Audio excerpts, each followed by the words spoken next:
তোমাকে বাইকে বসিয়ে হর্ন বাজাবো, তুমি হেলান দেবে আমার পিঠে। ও টুনির মা, তুমি চড়বে নাকি আমার মোটর সাইকেলে? টুনির মা বসুক আর না বসুক, গানগুলো বলেও শান্তি, শুনেও শান্তি। এই কিরে, তুই হঠাৎ কোথা থেকে উড়ে এসে জুড়ে বসলি? তোরও অবস্থা কি আমার মতো নাকি? টুনির মাকে খুঁজে পাচ্ছিস না? আমিও পাই না। না, আর ঘরের মধ্যে ভালো লাগছে না। গানগুলো বললাম, শুধু শরীরটা উত্তেজিত হয়ে গেল। যাই একটু বাইরে গিয়ে বসি, দেখি কেউ যদি আবার আমার দিকে একটু আকৃষ্ট হয়। তাহলে তো হয়েই গেল। কি চমৎকার পরিবেশ, আকাশে তারাগুলো মিটমিট করে জ্বলছে, আর এদিকে জোনাকিগুলো তাদের পেছনটা জ্বালিয়ে রেখেছে। মাঝে মাঝে তো মনে হয় জোনাকিগুলো আমাকে ব্যঙ্গ করেই পেছনটা জ্বালিয়ে রেখে এদিক সেদিক উঠতে থাকে। আর হবেই বা না কেন, আমারও যে ভবিষ্যৎটা অন্ধকার। জোনাকির পেছনটা যতটা ঠিক জ্বলে, আমার ভবিষ্যৎটা ঠিক অতটাই অন্ধকার। সত্যি কিছুই আর ভালো লাগে না। আরে, কেউ যেন আসছে মনে হচ্ছে এদিকে।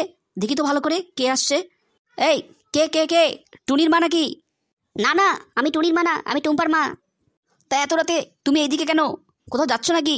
হ্যাঁ, ওই একটু মুদির দোকানে যাব, কিছু জিনিস কিনতে হবে। ও, তাহলে আমি সঙ্গে যাব নাকি? এই রাতের বেলা একা একা যাবে? আমি পাশে থাকলে তো সাহস পাবে, আর যদি ভয়টায় পাও আমাকে ধরবে আবার, তাহলে তো হয়েই গেল। যাবো? বলো তুমি। না না, আপনাকে আর কষ্ট করে যেতে হবে না। আর এখন তো সন্ধেবেলা, অতটা তো রাত হয়নি। আমি ঠিক জিনিস নিয়ে বাড়ি চলে আসব। এই যে, সন্ধেবেলা সন্ধেবেলা বলো না তো। সন্ধেবেলা শুনলেই বেগুন ক্ষেতের কথা মনে পড়ে যায়। যাই হোক, তাও আমি যাই। চলো, কি আর হবে, দুজনে গল্প করতে করতে যাবো। এই বুড়ো, আমি কি বাচ্চা খুকি যে আমাকে গার্ড দেওয়ার জন্য আবার সঙ্গে তোকে যেতে হবে? আর সন্ধেবেলা বেগুন ক্ষেত? হ্যাঁ, আমি কি বুঝি না তুই কেন বারবার বেগুন ক্ষেত বলিস? সব একদম সোজা করে ছেড়ে দিব, কিন্তু মাথায় রাখিস, তোর এই চুকচুকানি স্বভাব একদিনই ঠিক করে দিব, বুঝতে পারলি? আরে আচ্ছা, মুশকিলে পড়া গেল তো। মানুষের উপকার এই জন্যই করতে হয় না। আরে সেটা না, আমি বলতে চেয়েছিলাম কি, তুমি তো দেখতে অনেক সুন্দর। এই রাতের বেলা একা একা যাবে, তাই সঙ্গে যেতে চেয়েছিলাম, আর কিছুই না। ও, তাই বলুন। আরে আমি জানি তো আমি দেখতে সুন্দর। আচ্ছা আচ্ছা, আমি তো অন্য কিছু ভেবেছিলাম। ঠিক আছে, না না, আপনাকে যেতে হবে না, আমি চলছি। ঠিক আছে। বাবা গো, অল্পের জন্য বেঁচে গেলাম। সত্যি, যেই না সুন্দর বলেছি, সাথে সাথে মোমের মতো গলে গেল। এই বুড়ো বয়সেও আমার মাথায় এত বুদ্ধি কাজ করে। সত্যি নিজেরটা ভাবলে না নিজেরই অবাক লাগে। এই যে ড্যাডি, 500 টাকা লাগবে। আরে, কেউ ডাকলো মনে হয়। না, ভুল শুনেছি একদম, তাই হবে। ও ড্যাডি, 500 টাকা। আরে এইদিকে। আরে, এই হতচ্ছাড়া, এই সন্ধ্যাবেলা কেউ পেছন থেকে এইভাবে ডাকে? আমি তো এখনই ধপাস করে পড়ে যেতাম। আর 500 টাকা 500 টাকা করে চেঁচাচ্ছিস কেন এত? ও, আপনি ভুলে গেলেন নাকি? আজকে তো আমার জন্মদিন, বন্ধুদেরকে ট্রিট দিব, 500 টাকা দিয়ে দিন। এই হতচ্ছাড়া, 500 টাকা কই পাবো আমি? টাকা কি গাছে ধরে? এই যে, আপনি সবসময় ফাউল কথাবার্তা বলেন। টাকা যদি গাছেই ধরতো তাহলে তো গাছ থেকেই পেরে নিয়ে আসতাম। আপনার কাছে কেন আসতাম তাহলে?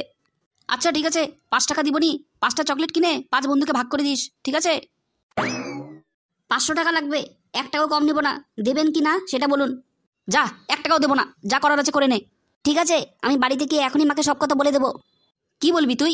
তোর মার কাছেও টাকা নেই, তোর মাও তোকে 1 টাকাও দিতে পারবে না। কে বলেছে আমি মার কাছ থেকে টাকা নেব? আমি তো মাকে গিয়ে শুধু ঘটনাটা খুলে বলবো, টাকা তো আপনিই দেবেন। আচ্ছা, তাই নাকি? কোন ঘটনা বলবি বল দেখি। আমি একটু আগে দাঁড়িয়ে দাঁড়িয়ে ওই পেছন থেকে সব শুনেছি, সবটা বলে দেবো। কি দেখেছিস, কি শুনেছিস, আর কি বা বলবি? এখনই খুলে বল আমাকে। আপনি টুম্পার মায়ের হাত ধরে এই সন্ধেবেলা মুদির দোকানে। এই চুপ চুপ চুপ চুপ চুপ, একদম চুপ। আমি কখন বললাম তোকে 500 টাকা দেবো না? আমি তো বলেইছি দেবো, আমি তো শুধু মজা করছিলাম। ঠিক আছে, তোকে 500 টাকা দিয়ে দেবো, তুই বাড়ি যা, বাড়ি যা। এই না না না না না, তোর বাড়ি যাওয়ার দরকার নেই। তুই 500 টাকা নিয়ে তোর বন্ধুদের কাছে যা, আর একটু বেশি রাত করে বাড়ি আসিস, তোর মা ঘুমানোর পর। এই দেখেছো, ওষুধে কাজ হয়ে গেছে।